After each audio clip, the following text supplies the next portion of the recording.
Le montage, c'est une période qui peut être plus longue ou moins longue en fonction de ton film et de tes prétentions. Il y a aussi plusieurs étapes dans la post-production, dont le montage fait partie. Donc, première, il y a la synchro. La toute première étape du montage n'est pas le montage image. Comme tu pourrais le croire, il y a une étape avant ça, c'est ce qu'on appelle la synchro. Lors de ton tournage, tu as enregistré l'image et le son à part. Enfin, normalement. C'est ce qui doit se faire normalement. Quand on a le matériel, quand on a le moyen. Mais quand on n'a pas les moyens, on n'a pas le matériel, on peut se fier à sa caméra. Peut-être qu'il y a un bon son et qu'on peut mettre, connecter son micro sur la caméra pour qu'on ait ce son-là quand on n'a pas les moyens. Mais normalement, on enregistre l'image et le son à part. Alors, le montage image. Donc, la troisième étape, c'est le montage image.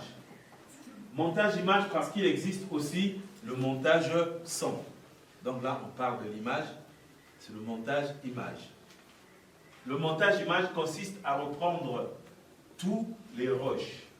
Pour monter, on a besoin d'un logiciel de montage tel que, comme vous avez dit, Premiere Pro, Final Cut Pro, Avid, eMovie, Shotcut, DaVinci Resolve, vous en avez beaucoup.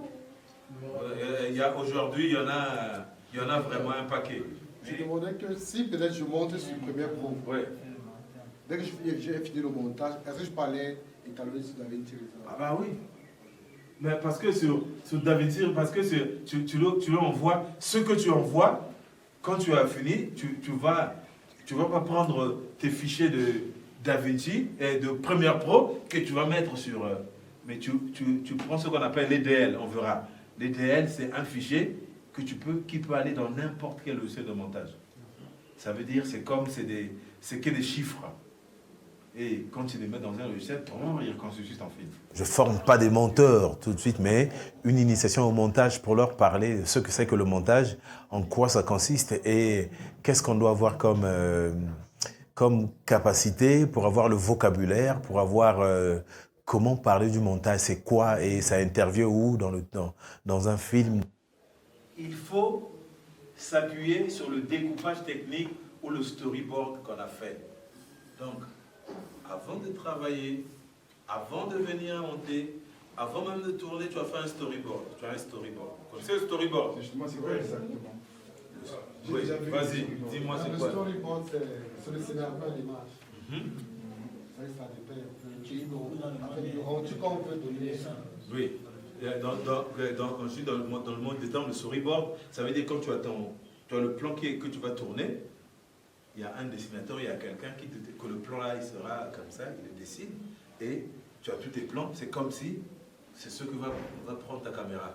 Je n'avais aucune idée du montage, mais là j'ai beaucoup appris les méthodes de cadrage, comment il faut cadrer et comment le montage se passe. Il est bien vrai que je ne peux pas dire que je peux déjà monter ou cadrer quelque chose, mais j'ai déjà une idée quand même.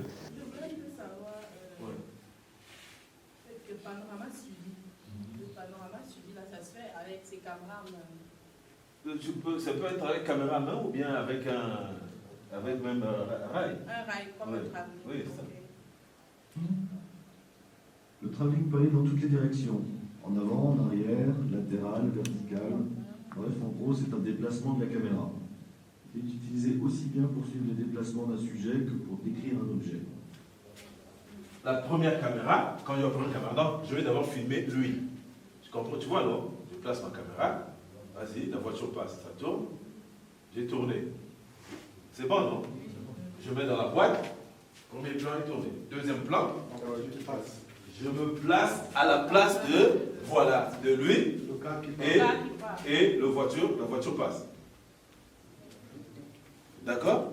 Maintenant, au montage, je vais mixer les deux. L'intérêt que cela porte pour ces comédiens de théâtre, c'est que ces comédiens sont en même temps, dans leur vie, réalisateurs, sont en même temps comédiens, sont en même temps monteurs. J'ai l'ambition de faire autre chose, peut-être même la réalisation.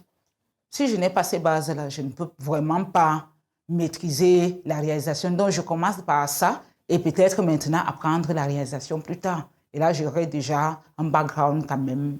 Ils font des corps de métier dont ils ne connaissent pas la portée, dont ils ne connaissent ni le langage, ni ce que ça implique. Et comme nous, en Afrique, on a cette faculté-là de pouvoir un peu faire tout nous-mêmes, alors l'intérêt pour eux est de connaître, de mettre des mots sur ce qu'ils font déjà sans savoir ce qu'ils sont en train de faire. Votez demandé.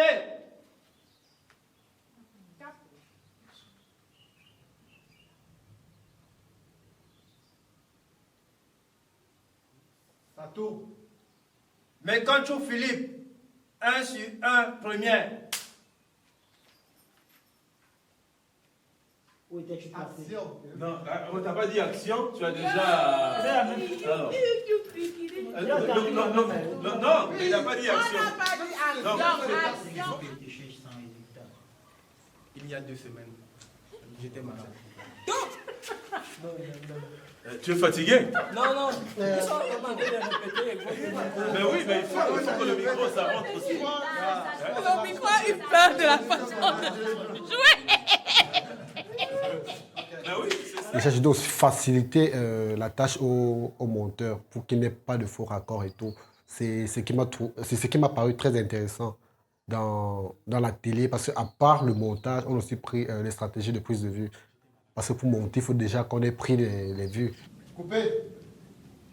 Dans la boîte. C'est bien, tu es un bon comédien. Alors, maintenant on se dit, on va tourner le chant contre chant, d'accord?